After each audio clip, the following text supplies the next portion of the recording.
আল্লাহ রাব্বুল আলামিন পবিত্র কোরআনের মধ্যে বলেন, ওয়ালা তাহসাবান্নাল্লাযীনা কুতিলু ফি সাবিলিল্লাহি আমওয়াতান বাল আহইয়াউন ইনদা রাব্বিহিম ইউরযাকুন। আল্লাহ রাব্বুল আলামিন বলেন, এই দুনিয়ার মানুষ শোনো, ওয়ালা তাহসাবান্নাল্লাযীনা কুতিলু ফি সাবিলিল্লাহি আমওয়াতান, যারা আল্লাহর রাস্তায় মৃত্যুবরণ করে তোমরা তাদেরকে মৃত বলো না, বাল আহইয়াউন, বরং তারা জীবিত, ইনদা রাব্বিহিম ইউরযাকুন, তারা তাদের প্রভুর পক্ষ থেকে সব সময় রিজিক প্রাপ্ত। আমার বন্ধুগণ, এই আয়াতের সূত্রে একটা ঘটনা বলতে চাই, খুব মনোযোগ দিয়ে শুনেন। ফেরাউনের এক দাসী ছিল, দাসী মুসার প্রতি গোপনে ঈমান এনে ফেলে, কিন্তু দাসীর ঈমান আনার কথাটা সমাজের মধ্যে বেশি দিন গোপন থাকে না। একটা সময় ঠিক দাসীর গোপনের ঈমান আনার কথাটা সমাজের মধ্যে প্রকাশ পেয়ে যায়। সঙ্গে সঙ্গে ফেরাউনের কানের মধ্যে চলে গেল। ফেরাউন তার কর্মচারীদেরকে বলে, যাও যাও যাও, ওই দাসীকে বন্দী করে নিয়ে আসো। এবার ফেরাউনের কর্মচারীরা দাসী এবং দাসীর সাথে তার দুই কন্যাকে বন্দী করে নিয়ে আসলো। ফেরাউন তার কর্মচারীদেরকে বলল, এই কর্মচারীরা তোমরা আগুন প্রজ্বলিত করো এবং আগুনের উপর একটা কড়াই বসাও, কড়াইয়ের মধ্যে তেল গরম করতে থাকো। এই সময়ে ফেরাউন দাসকে ডাক দিয়ে বলে, এই দাসী, তোমার জন্য দুইটা রাস্তা খোলা আছে। তুমি যদি আমাকে রব বলে মেনে নাও তাহলে তোমার জীবন আমি জান্নাতে পরিপূর্ণ করে দিব, আর তুমি যদি মুসার আল্লাহর প্রতি মানানো তাহলে সর্বপ্রথম আমি তোমার ছোট মেয়েটাকে এই গরম তেলের মধ্যে নিক্ষেপ করব। এই কথা শোনার পর ফেরাউনের দাসীর ঈমানের পাওয়ার বেড়ে গেল। ফেরাউনের দাসী ফেরাউনকে ডাক দিয়ে বলে, এই ফেরাউন শোনো, আল্লাহ আমাকে মাত্র দুইটা সন্তান দান করেছেন। আল্লাহ যদি আমাকে আরো কয়েকটা সন্তান দান করতেন, আর তুমি যদি প্রত্যেক সন্তানকে এই গরম তেলে নিক্ষেপ করতে, এরপরও আমি আমার ঈমান থেকে এক চুল পরিমাণ পিছপা হতাম না। ফেরাউন দাসীর মুখ থেকে এই কথা শোনার পর ফেরাউনের রাগ উঠে গেল। ফেরাউন দাসীর ছোট মেয়েটাকে এনে তেলের মধ্যে নিক্ষেপ করে দিলেন। মুহূর্তের মধ্যেই ছোট মেয়েটা তেলের মধ্যে ঝলসে গেল।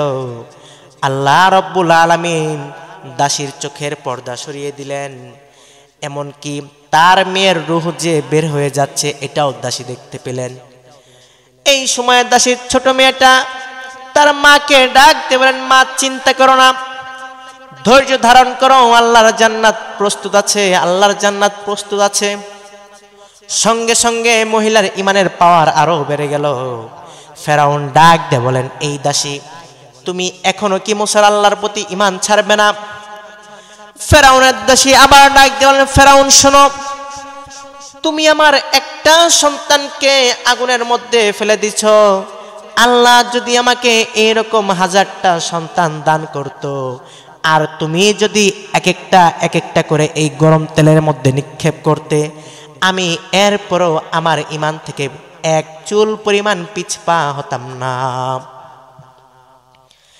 এই কথা শোনার পর বন্ধুগণ আমার, ফেরাউন তার দ্বিতীয় কন্যাকে, দাসীর 2 নাম্বার কন্যাকে তুলে এনে সোজা গরম তেলের মধ্যে আবার নিক্ষেপ করে দিল। মুহূর্তের মধ্যেই তার জীবন চলে গেল। ফেরাউনের দাসীর চোখের পর্দা আল্লাহ আবার সরিয়ে দিলেন। ফেরাউনের দাসী তাকিয়ে দেখেন তার মেয়ের রূহটা উড়ে উড়ে যাচ্ছে, আর বলতেছে, মা ধৈর্য ধারণ করো, চিন্তা করো না, চিন্তা করো না, আল্লাহর জান্নাত প্রস্তুত আছে। মায়ের ঈমানের পাওয়ার আরো বেড়ে গেল।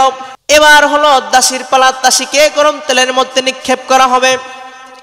এবার দাসী ডাক দিয়ে বলে, ফেরাউন শোনো, আমরা 3 জন মারা যাওয়ার পর আমাদের 3 জনের হাড্ডি তুমি একত্রে করে এক জায়গায় দাফন করে দিও। ফেরাউন বলল, তোমাদের 3 জনের হাড় একত্রে করে সব জায়গায় এক স্থানে দাফন করা হবে। এবার ফেরাউন তার কর্মচারীদেরকে বলল, যাও এই দাসীকে গরম তেলের মধ্যে নিক্ষেপ করো।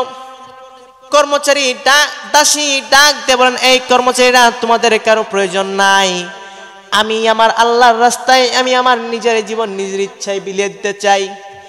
এই বলে দাসী স্ব ইচ্ছায় গরম তেলের মধ্যে ঝাঁপ দিলেন। সঙ্গে সঙ্গে 3 জনের প্রাণ আল্লাহর কাছে চলে যায়। বন্ধুগণ আমার,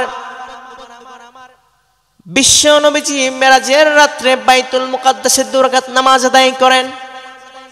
নামাজ আদায় করার পর যখন আসমানের দিকে রওনা করবেন, তখন বিশ্ব নবীজির নাকে জান্নাতে ঘ্রাণ আসতে শুরু করলো। আল্লাহু আকবার বলেন। বিশ্ব নবীজি জিব্রাইলকে ডাক দিয়ে বলেন, ভাই জিব্রাইল, আমরা তো এখনো আসমানের উপরে যাই নাই, কিন্তু জমিনে থাকা সত্ত্বেও এখানে জান্নাতের ঘ্রাণ কিভাবে আসতেছে? জিব্রাইল ডাক দিয়ে বলেন, নবীজি, এটা হলো ফেরাউনের দাসীর কবর। ফেরাউন তার 2 সন্তান এবং দাসীকে গরম তেলের মধ্যে নিক্ষেপ করে দেয় এবং তাদের হাড়গুলোকে একত্রে করে সেই জায়গায় দাফন করা হয় এবং ওই জায়গা থেকে জান্নাতের ঘ্রাণ আসতেছে। শুধু তাই নয় নবীজি, আমার আল্লাহ রব্বুল আলামিন এমন মুজিজা করে দিয়েছেন, ফেরাউনের দাসীর কবর থেকে শুধু এখন নয়, কিয়ামত পর্যন্ত এভাবেই জান্নাতের ঘ্রাণ বের হতে থাকবে।